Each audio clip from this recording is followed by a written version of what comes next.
Kepada beliau persilahkan.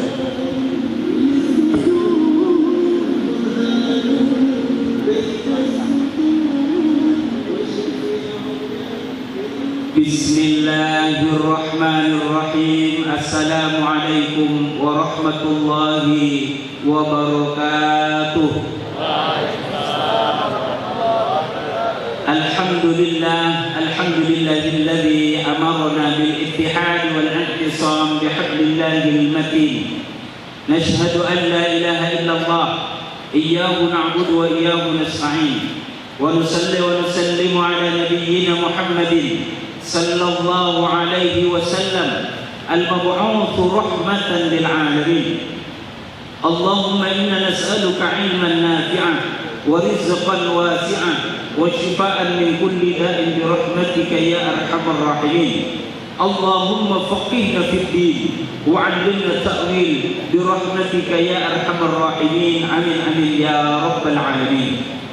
Bapak Ibu yang dimuliakan Allah Subhanahu wa taala, saya tidak tahu yang sebelah kiri saya sudah bapak-bapak semua, yang sebelah kanan sudah ibu-ibu semua, yang belum nikah angkat tangan.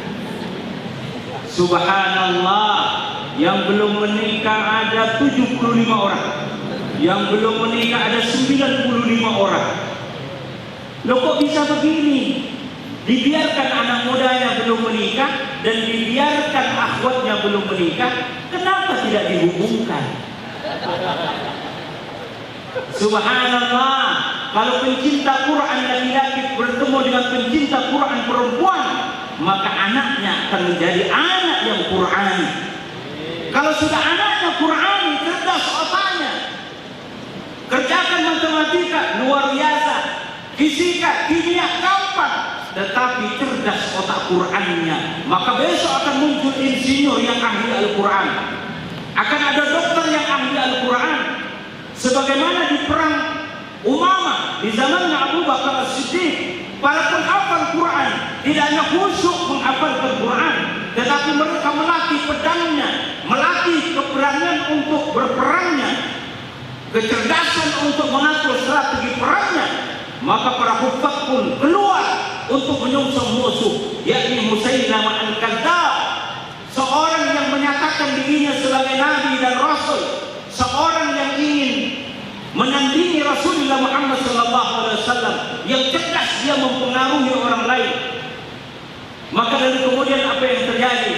Di dalam perang itu banyak hufaz yang meninggal dunia. Itulah yang menjadi sebab Umar bin Khattab datang kepada Abu Bakar As-Siddiq, "Ya Abu Bakar As-Siddiq, ini saatnya engkau mengumpulkan seluruh catatan Al-Quran." Maka Abu Bakar mengatakan, "Ya Umar, bagaimana aku akan mengumpulkan catatan Al-Quran? Sesuatu yang tidak pernah diperintahkan oleh Nabi, dicontohkan oleh Nabi." Tetapi Umar bin Khattab mengatakan, kalau tidak dia kumpulkan catatan-catatan Al-Quran, maka siapa yang akan bertanggung jawab terhadap keaslian Al-Quran? Siapa yang akan bertanggung jawab bahwa Quran ini akan kita sampaikan kepada generasi setelah kita? Ketika para hafiz penghafal Quran sudah meninggal dunia. Karena sebab itulah Abu Bakar As-Siddiq memanggil Sa'id bin Thabit untuk memerintahkan mengumpulkan seluruh catatan Al-Quran. Maka dikumpulkanlah di zamannya Abu Bakar As-Siddiq, sehingga muncullah Suhuful Quran. Kenapa dikatakan suhuf?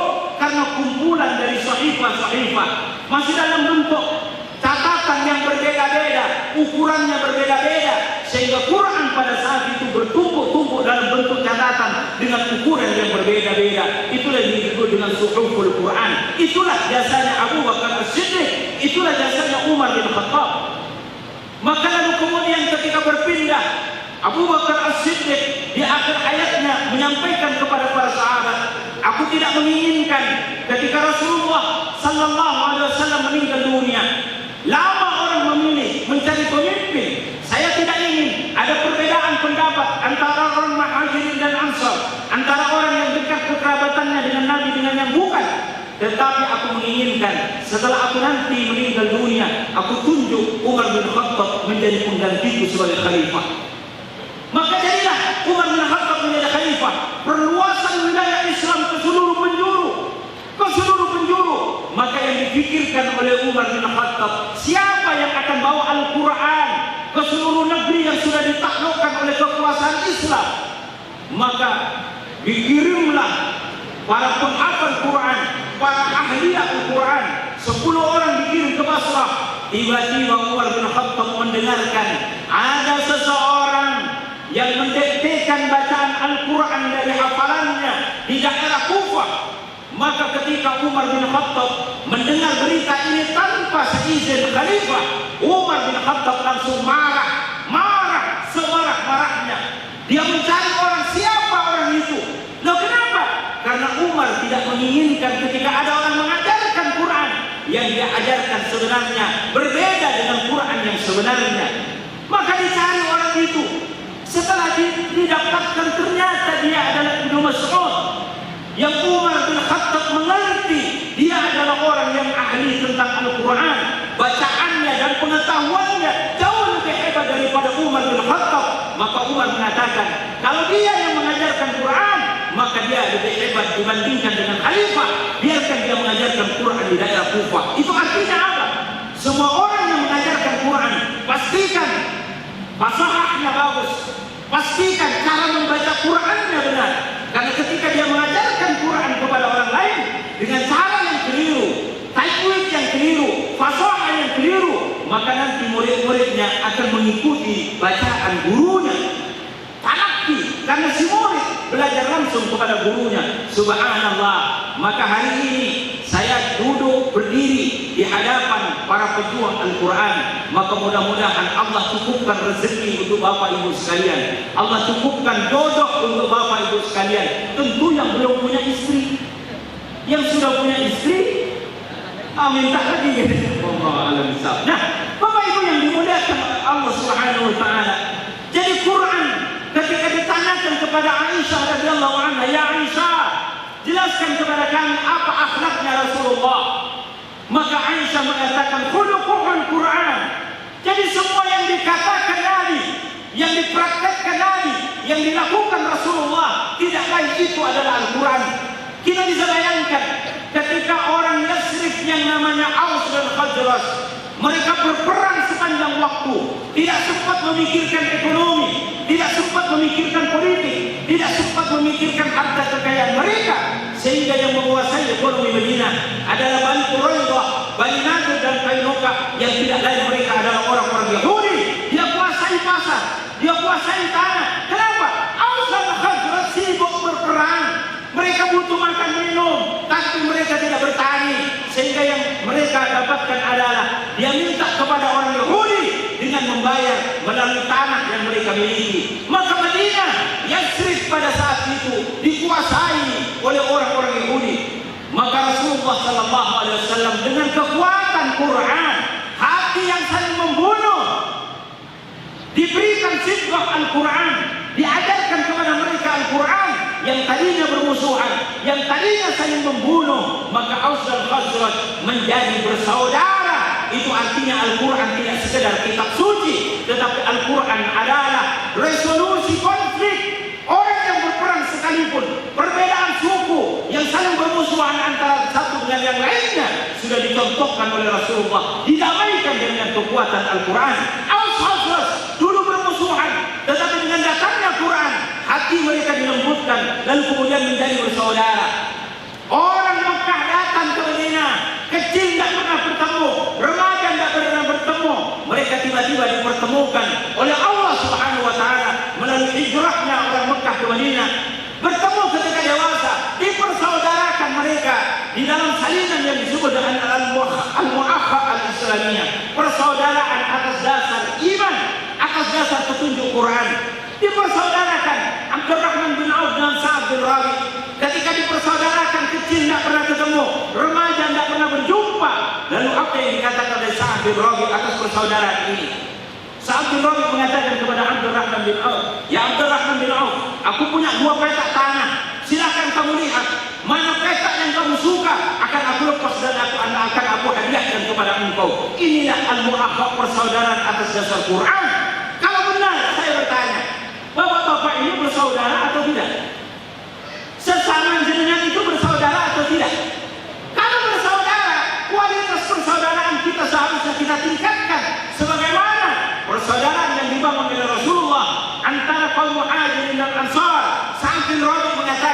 aku punya dua petak tanah. Silakan kamu lihat mana yang bagus, aku berikan kepada engkau.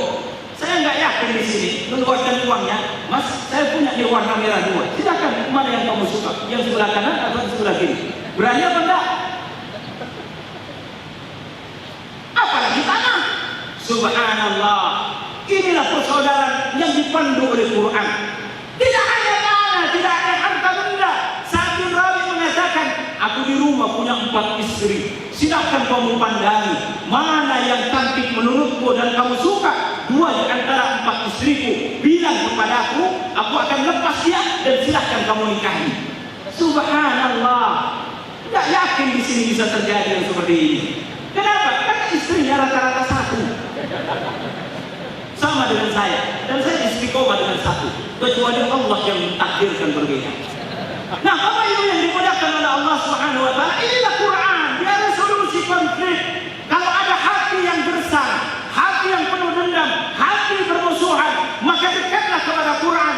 Karena permusuhan al-Fasl ditunjukkan dengan kekuatan Al-Quran. Orang yang dulunya bermusuhan menjadi bersaudara, dan bahkan persaudaraannya jauh lebih dekat dibandingkan dengan persaudaraan kandung. Ini kekuatan Al-Quran. Bapak Ibu yang dimuliakan oleh Allah Subhanahu wa taala, Allah persiapkan jiwa Rasulullah Muhammad untuk diturunkan ke dalam jiwanya Al-Quran. Umur 8 tahun, Rasulullah SAW sudah berangkat bersama pamannya Abu Talib ke daerah Syam, ke daerah Basra. Untuk apa? Belajar tentang dagang. 8 tahun Nabi sudah belajar dagang untuk menerima kehebatan Al-Quran. 8 tahun. Kita dulu 8 tahun ngapain di kampung masing-masing? Masih main kelereng, masih main apa? Yang di biasanya remaja putih. 8 tahun, 12 tahun Rasulullah sudah terlibat di dalam sebuah perang yang namanya perang Fijar.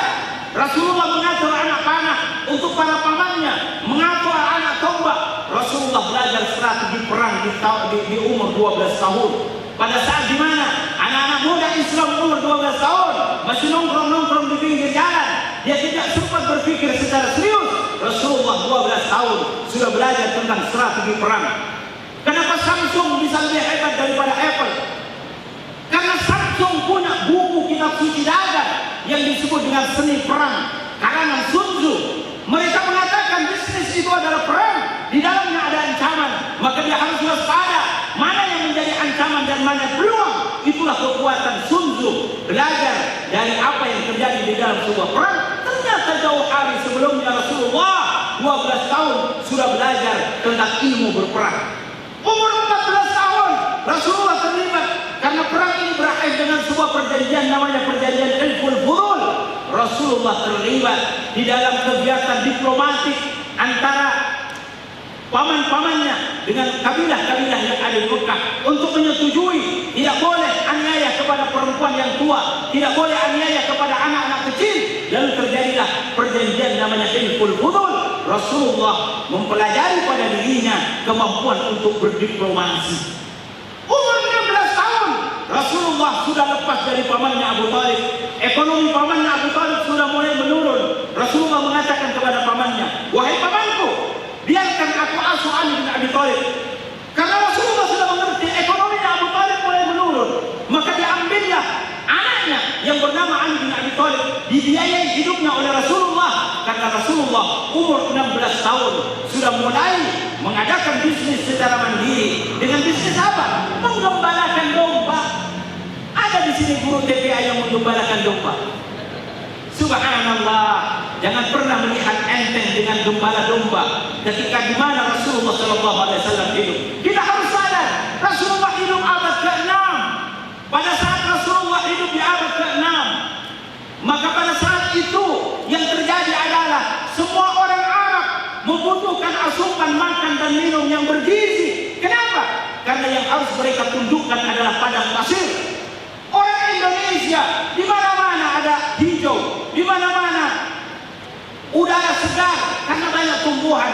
Cukuplah Bapak Ibu minum air putih cukup. Orang Arab tidak cukup.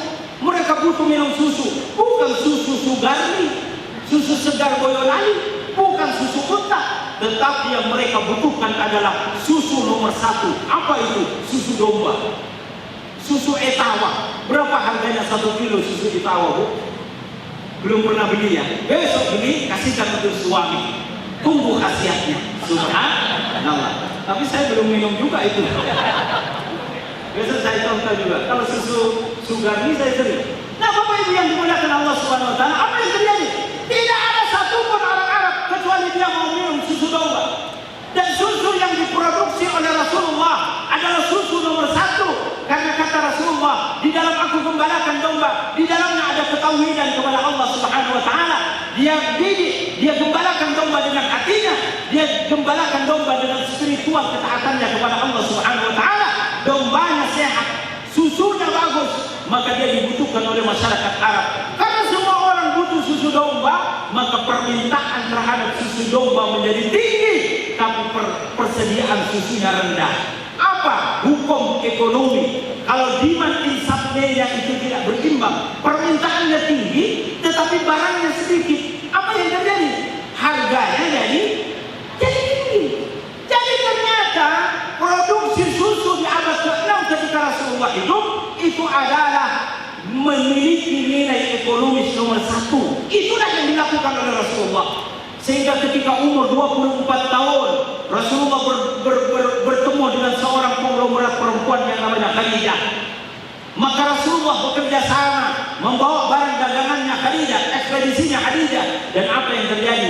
Pulang dalam keadaan membawa keuntungan yang berlipat. Kalau pedagang sebelumnya dia berdagang 2 bulan bisa lebih, tapi Rasulullah belum 1 bulan sudah pulang membawa keuntungan yang berlipat. Ada efisiensi sewa tempat, ada efisiensi makan minum. Maka Rasulullah memberikan keuntungan yang berlipat ganda kepada Khadijah. Inilah jiwa Muhammad yang oleh Allah Subhanahu wa taala akan diturunkan kepadanya Al-Quran, disiapkan jiwanya. Lalu kemudian apa yang terjadi? Ketika Khadijah yang sebelumnya sudah dilamar oleh para pemuka Quraisy yang berkuasa penuh kepada kabilahnya, ditolak oleh Khadijah. Sudah dilamar oleh pemuka Quraisy yang kaya raya, ditolak oleh Khadijah. Tapi ketika Khadijah mendapati seorang Muhammad yang namanya Al-Amin yang dapat dipercaya, hebat berbisnisnya, maka lalu kemudian apa yang terjadi? Khadijah falling in love. Falling in love itu artinya jatuh cinta kepada Nabi Muhammad. Maka kalau ada pemuda seperti Muhammad, jangan ditunggu datang ke rumah, wahai para akhwat. Kirimlah utusan, bilang kepada dia, aku menunggu di rumah, engkau datang ke rumahku. Yang disuruh datang itu siapa? Karena dia penghafal Quran, bisnisnya hebat, udah hafal Quran, bisnisnya hebat. Jangan ditunggu datang, dijemput dia suruh datang ke rumah. Kalau perlu kirim itu roda 3 becak, atau roda 2 atau roda 4, kirim sama dia, suruh datang ke rumah untuk melamar. Loh kenapa? Ini anak muda berbobot luar biasa hebat. Maka itulah yang dilakukan oleh Khadijah. Dikirimlah pelayan dia untuk menjajaki Muhammad. Ya Muhammad, maukah kamu menjadikan Khadijah sebagai istrimu? Apa kata Nabi Muhammad sallallahu alaihi wasallam? Apa Khadijah mau menerima saya? Para kabilah yang berkuasa penuh atas kabilahnya saja ditolak. Para kabilah yang punya kekayaan yang luar biasa layak pun oleh Khadijah ditolak. Apalagi aku bukan kepala kabilah. Orang kaya juga, aku bukan orang kaya. Ketika disampaikan kepada Khadijah, wahai Khadijah, tampaknya Muhammad sebenarnya ada rasa dengan engkau ya Khadijah. Tetapi Nabi Muhammad berpikir kalau dia datang akan diterima. Wong ada yang lebih punya kekuasaan ditolak, ada yang lebih kaya ditolak. Kok tiba-tiba Muhammad mau datang, mau bawa apa? Kira-kira inilah guru TPA. Mau datang tapi pakai modal apa? Mau berangkat TPA aja pakai konten. Udah tenang, nggak usah khawatir. Nggak usah khawatir, bawa itu Quran 30 juz. Subhanallah. Lalu kemudian apa yang terjadi? Kata Khadijah, sampaikan kepada Muhammad, aku terima Muhammad apa adanya. So sweet. Subhanallah. Maka datanglah pembantu ini, ya Muhammad, Khadijah menunggu engkau Khadijah siap menerima engkau apa adanya. Dan kemudian apa yang terjadi? Dilamarlah Khadijah oleh Rasulullah Muhammad sallallahu alaihi wasallam.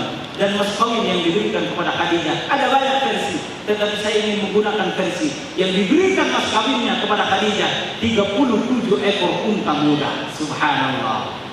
Pada saat Nabi menikah di abad ke-6, belum ada Fortuner, belum ada Avanza, belum ada apa lagi? Ya, biar kendaraan darat yang lainnya. Tetapi yang ada kendaraan darat yang paling hebat, paling mahal saat itu tidak lain adalah unta muda. Kenapa unta muda? Unta lebih mahal daripada yang lainnya karena unta bisa menyeberangi padang pasir, dia bisa menyimpan air. Dan yang diberikan oleh Rasulullah untuk Khadijah, harga bagi Khadijah adalah 37 ekor unta muda. Jadi kalau kita mau konversi, mau kita bawa mas kawin 37 ekor unta muda abad ke-6 ke abad 21 saat ini, maka satu ekor unta muda itu setara dengan kendaraan darat yang paling mahal. Saya tanya nih ibu-ibu, kendaraan paling mahal berapa harganya? 500 juta? Benar 500 juta? Kelihatannya tidak ada yang ngerti harga mobil. Guru TBA sekarang 500 juta cukup? Kurang 1 miliar? Kurang 1,5 miliar? Kurang, karena saya sarjana agama pakai aja 1 miliar biar gampang hitungnya. Jadi kalau dikonversi abad 21, maka mas kawin yang diberikan oleh Rasulullah kepada Khadijah itu setara dengan 37 miliar rupiah. Lalu pertanyaannya, dari mana uang sebanyak itu? Itu tidak lain karena sunnah Nabi. Selain ada urusan terkait dengan salat sampai kakinya bengkak dan lain sebagainya, tetapi bekerja, pebisnis itu adalah bagian dari sunnah Rasulullah. Bekerja keras adalah bagian dari sunnah Rasulullah Muhammad SAW. Diberikanlah harga Khadijah dengan 37 ekor unta muda. Ingatlah bapak ibu, bapak-bapak ketika dulu memberikan mas kawin kepada istri, berapa mas kawinnya? Seperangkat alat sholat. Dikasih seperangkat alat sholat saja, para akhwat ini bahagianya sudah setengah mati. Maka besok para akhwat yang belum menikah, kalau ada pemuda datang dia bertanya, "Dek, aku mau kasih kamu mas kawin. Berapa kamu minta mas kawin?" "Mas, tidak usah mulu-mulu, ikut saja sunnah Nabi." Bingung anak muda itu. Oh, ikut sunnah Nabi. Oh iya, sami'na wa ata'na. Karena dia memang sami'na wa ata'na dengan sunnah Nabi. Habis itu konsultasi dia sama Ustaz. Ustaz tanya, Ustaz, sunnah Nabi, mahalnya Nabi kepada Khadijah itu berapa? Wah, setelah ketemu 37 ekor unta muda, sebulan dia tidak telepon-telepon. Stres dia. Nah, oleh karena itulah Bapak Ibu yang dimuliakan oleh Allah Subhanahu wa taala, kepada jiwa yang seperti inilah dihunjamkan Al-Qur'an. Maka kita sedang mendidik anak-anak yang ke dalam jiwanya akan dihunjamkan Quran. Dan siapa nanti akan berbicara dengan Quran ke seluruh negeri? Tidak lain adalah anak-anak yang sekarang kita didik. Oleh karena itulah para penghafal Quran, bukan hanya mereka menghafalkan Quran, tetapi para pedagang hafal Quran.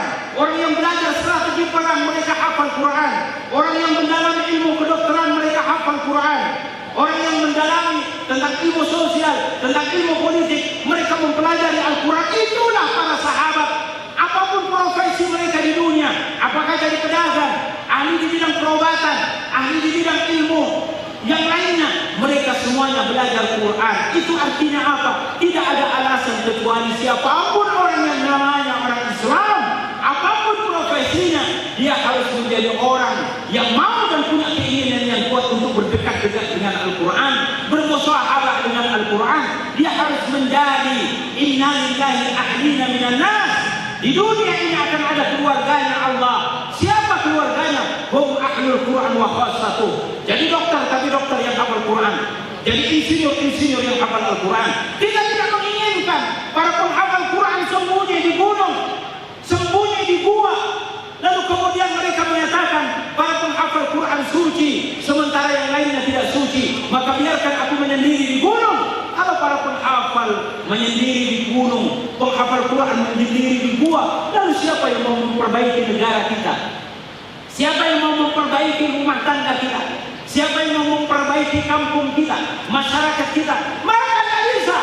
Kita akan didik anak-anak kita menjadi orang yang hafal Quran, tapi kita harapkan besok ada santri kita di TPK, di TPA, mereka lulus nanti dari SLTA, ada yang masuk ke Akpol, Akademi Kepolisian. Karena kita menginginkan suatu saat di negeri ini ada 10, ada 15 jenderal, tapi mereka hafal Al-Quran. Ada di antara anak-anak kita nanti masuk April di Magelang, lulus mereka menjadi jenderal tentara, tetapi mereka jenderal yang hafal Al-Quran. Ada yang masuk ke STAN, dia belajar ahli di bidang perpajakan, tapi dia menjadi orang yang hafal Al-Quran. Subhanallah, tidak usah pelajari, tidak bolehnya korupsi, tetapi Qurannya akan memandu dia menjadi orang yang jujur. Qurannya akan membantu bagi dia bahwa bayar zakat itu tidak lain juga adalah membayar pajak, sebagaimana Rasulullah di dalam Baitul Mal, orang kafir membayar al-kharaj, pajak kepada negara, tetapi orang Islam tidak membayar pajak, tapi dia membayar zakatnya kepada Baitul Mal. Oleh kerana itulah, Bapak Ibu yang dimuliakan oleh Allah Subhanahu wa taala, punyalah cita-cita bahwa anak yang sekarang kita didik di masjid-masjid kita, suatu saat 10 tahun yang akan datang, 20 tahun yang akan datang, ada di antara mereka jadi dokter, tapi dokter yang hafal Al-Quran. Ada yang menjadi polisi yang hafal Quran. Ada jadi tentara yang menjadi tentara yang hafal Quran. Jadi anggota dewan yang hafal Quran. Bahkan jadi menteri yang hafal Quran. Dan kita merindukan ada presiden di negeri ini yang hafal Al-Quran. Lalu siapa dia? Anak yang sekarang kita didik. 30 tahun yang akan datang, selipkan di dalam doa kita kepada anak-anak kita, ya Allah, didiklah anakku ahli di bidang Al-Quran, dan perbaikilah posisi mereka untuk menentukan urusan-urusan umat. Jangan lagi urusan umat ini diputuskan oleh orang yang akhlaknya bejat, diputuskan oleh orang yang akhlaknya tidak ada akhlak di dalam dirinya. Na'udzubillah min dzalik. Wa man dalla ala khairin falahu ajru fa'ilih. Lalu dari mana kita akan mendapatkan keuntungan? Anak-anak yang kita didik, dia adalah duta dari bapak dan ibu sekalian. Ketika mereka dibawa oleh Qurannya menjadi manusia yang bermanfaat dengan ilmu yang dia miliki, maka sungguh semua pahala itu akan mengalir kepada guru-guru TPA. Ibu-ibu yang menjadi guru TPA akan dialiri oleh pahala oleh Allah. Lalu kemudian Allah mengirimkan keberkahannya kepada para ustadzah-ustadzah TPA. Saya dulu ketika kuliah di Yogyakarta, begini-begini pernah menjadi direktur TPA Masjid Baitur Rahman. Selama 3 tahun, saya sudah mendapatkan grade master sampai doktor pendidikan mengajarkan Quran. Kan ada tuh di kota gede. S1 ikut, S2 ikut, S3 ikut. Subhanallah. SBA belajar tentang menyanyi, bermain, lalu belajar cerita seperti beliau ahlinya. Tetapi tentu hari ini saya tidak ingin bercerita. Bapak Ibu sekalian yang dimuliakan oleh Allah SWT, biarkan ilmu saya bercerita hanya untuk istri dan anak-anak saya. Subhanallah. Ini saja yang bisa saya sampaikan. Mudah-mudahan Bapak Ibu sekalian, mari kita serius ajarkan anak kita, anak-anak didik kita. Anak yang sedang kita didik di masjid itu adalah anak kita sendiri. Kalau kita meninggal dunia, maka anak yang kita didik, doanya, ilmunya, sepanjang dia bermanfaat untuk hidupnya, Pak, insya Allah dia akan mengalir menjadi amal jariah bagi kita semuanya. Dan karena sebab amal jariah itulah mudah-mudahan Allah mudahkan hidup kita di dunia, dan Allah mudahkan ketika kita kembali kepada Allah Subhanahu wa taala. Amin amin ya rabbal alamin. Ini yang bisa saya sampaikan, mudah-mudahan bermanfaat. Berjayalah ustaz dan ustazah TPK kita. Amin ya rabbal alamin. Billahi taufiq